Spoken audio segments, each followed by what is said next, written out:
issues. If you're anywhere near a television set right now, you probably know that Prime Minister Narendra Modi has arrived in Israel. In fact, just 5 minutes ago.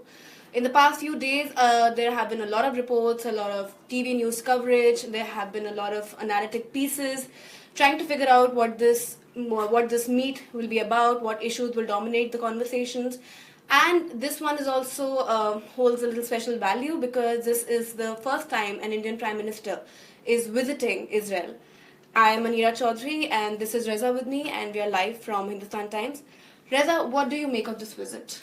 Well, as you said, this is very significant because this is the first visit by an Indian Prime Minister since Israel and India established diplomatic ties 25 years ago.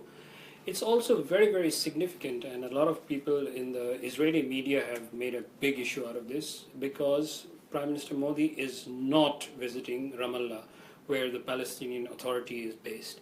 Now, this is the first time that a senior Indian politician who has gone to the region is visiting just Israel while not going to Ramallah to meet the Palestinian leadership. In fact, that was my following question. I mean, the fact that Prime Minister Modi is not visiting Ramallah, the seat of Palestinian Authority, and which is quite a break from tradition of all the world leaders, because they do visit that place as well to maintain that balance in political ties. So what do you make of this? Is it a very well thought out strategic move, and what does it imply? Well, it's a very clearly thought out move by Prime Minister Modi and his foreign policy establishment to de-hyphenate the relationship with Israel from the relationship with the Palestinians.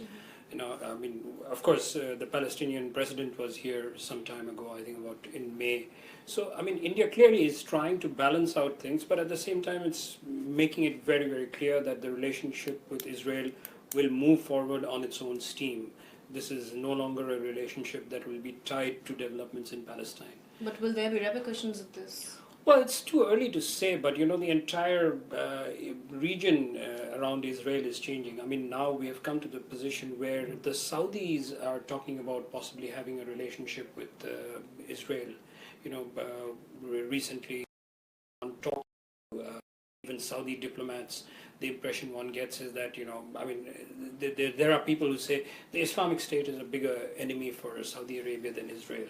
So clearly there is a shift underway, and Israel, for all practical purposes, is a very strategic partner for India, whether it is in terms of defense or whether it's terms of tech. So I think there's a very clearly thought out move by the establishment in Delhi, and it's not just the work of the Narendra Modi government. I think this is something that has been building up over the period of years. You must remember, it was a Congress government that established ties with Israel, diplomatic ties. So this is something that has been in the works, and it's finally coming to fruition. Also, the fact that the visit is only being made to Israel, is that, how is Pakistan seeing, considering Pakistan does not recognize the state of Israel, how is Pakistan? Well, Pakistan is in a very strange position. There was a time, in fact, in 2005, if I remember correctly, when under Pervez Musharraf, Pakistan even tried to, have contacts with Israel. Those really didn't go anywhere, although the foreign ministers of the two countries met. Pakistan officially does not recognize Israel.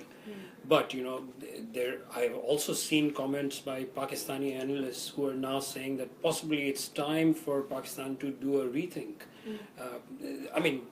They say that, the situation in the Middle East is changing so rapidly that Pakistan should look after its own interests and maybe have some sort of contacts with Israel. But at the same time, don't forget that Pakistan is a Muslim majority country, and has never formally recognized Israel. There are a lot of people who view Israel with suspicion. They think that Israel is too close to India, and maybe Israel will work with India to counter Pakistan's military strength. So these are issues that are there, but it's something that is natural for Pakistan, given the kind of hostility that is there right now between Pakistan and India. Right. If you're just joining us, we're talking about Prime Minister Modi's visit in Israel. It's a 3-day visit, and the Prime Minister just reached Israel.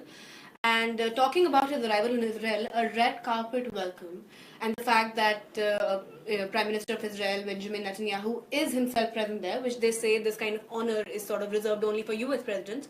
And also there are some reports which say that Netanyahu has apparently cleared off his whole schedule to be on Modi's side. Why such Yeah, well, special I mean, treatment? it's usually that when the U.S. president visits, the prime minister usually accompanies him. The Israeli prime minister accompanies him everywhere during the visit. Now, with in a break from the past, Netanyahu is also going to be present with Modi for most of Prime Minister Modi's engagements in Israel. It's just a way to kind of reinforce the significance of this visit. To reinforce the significance of Indo-Israel relations. So, I mean, it's some sort of a tokenism if you get it on one aspect, but it's also at the same time kind of underlining the importance that Israel attaches to this relationship. That's quite evident. And how do you think if you are following the Israeli media, how is their media covering this visit? Well, it's pretty significantly being covered by sections of the English media in Israel. You must not forget that Israel also has a very active Hebrew media. There are some digital websites on news which really haven't given that much coverage, but the more serious segments of Israeli media, Haaretz or Jerusalem Post, I mean, there's a huge wall-to-wall coverage. I mean, there's lots of articles, lots of opinion pieces, lots of other articles looking at people of Indian origin who have lived in Israel, who have moved there, Jews. So all kinds of aspects that are being covered. Talking about the Indian population there, we saw there had been TV reports about people preparing. I think it's an 80,000 strong population of Indian Jews there, and most of them seem very excited. They had their own issues to raise. Do you have any idea about the kind of issues that they would want to raise with the Prime Minister? Well, I mean, I was in Israel last year and I met some of the Indian origin Jews living there. I mean, a lot of them are from Bombay, places like Bombay, places like Kerala. These are people who, despite moving to Israel several decades ago, they have maintained very, very strong linkages with India. They still listen to Bollywood music. They run Indian restaurants. Right. Indian food is quite popular because now a lot of Israelis come to India for holidays.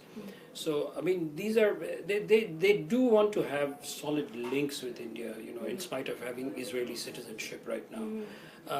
As such, they didn't refer to any problems that they were facing in Israel, I mean, these are pretty, they are well settled over there. They've integrated themselves with Israeli society.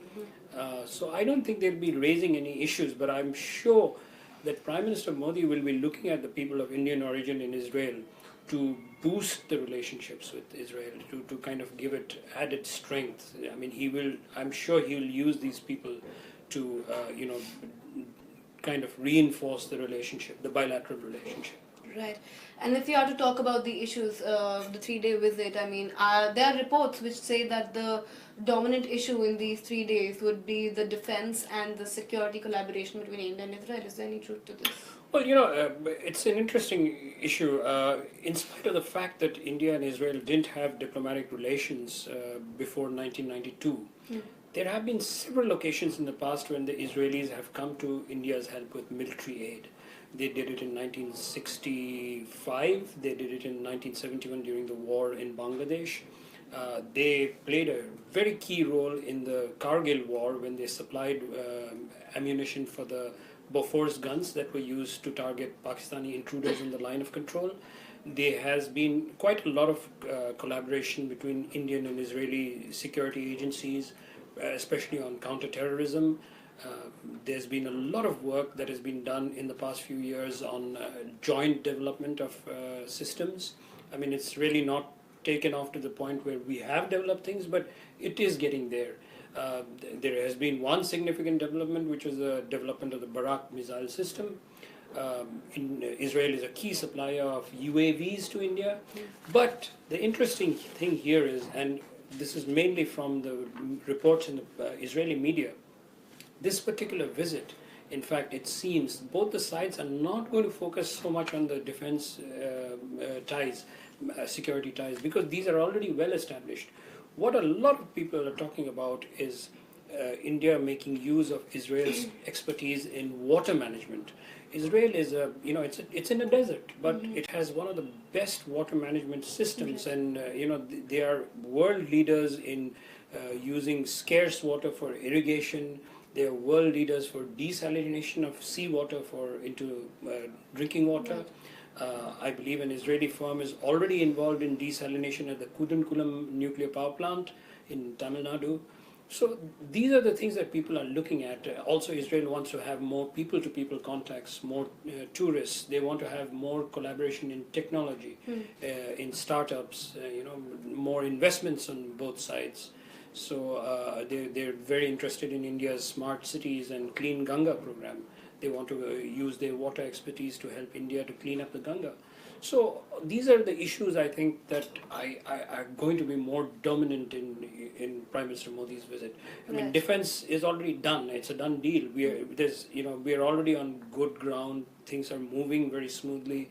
So whatever you do is just incremental. But it's the other areas where you have tremendous scope to cooperate. But Reza, are we to see a pattern here, considering in May, US President Donald Trump visited Israel soon after he became the president of US, and now Prime Minister Modi visiting, and the kind of welcome he's getting.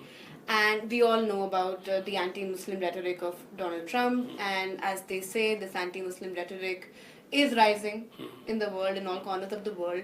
And considering that, what kind of a treatment or what kind of sort of a political point of view that Israel dons, globally, do the Muslims have a reason to worry more?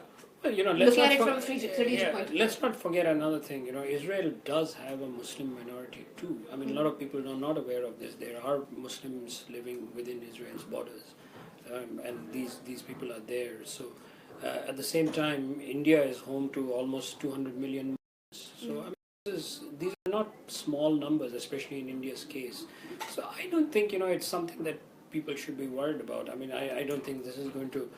Look, I mean, whatever is happening around the world, yes, it does, kind of feed into local. It does drive local developments, but I mean, I think this is reading far too much into Prime Minister Modi's visit. There are domestic issues that are affecting minorities in India, but this is something that the Indian government will have to deal with. I don't see this visit kind of significantly altering, the political landscape domestically. I don't think that India's Muslims are suddenly going to get all fired up because he's just going to Israel. Yeah, but it's not only about Indian Muslims. Yeah, I'm sure there are Muslims around the world who will be unhappy with this visit, and especially the fact that the Indian Prime Minister is not going to Palestine. Exactly. But I mean, the Palestinian issue is something that has to be sorted out. And also, Pakistan is not missing its words to express its unhappiness. Yeah. So, I mean, this Palestinian issue is something that needs to be sorted out. What really needs to happen is the Palestinians and the Israelis need to get their act together, more so the Israeli politicians, and they need to start renegotiating with the Palestinians and work out things. I mean, it was surprising when I was there last year. I met a lot of Israelis who favored the two-state relationship. I mean, a two-state solution. They were also in favor of it. So it's clearly something that the Israelis will have to work for and sort it out. With that, we'll end this live. Prime Minister Modi has begun his 3-day visit in Israel, and we'll keep following that news and we'll keep updating it. Please follow our website for more news. Thank you.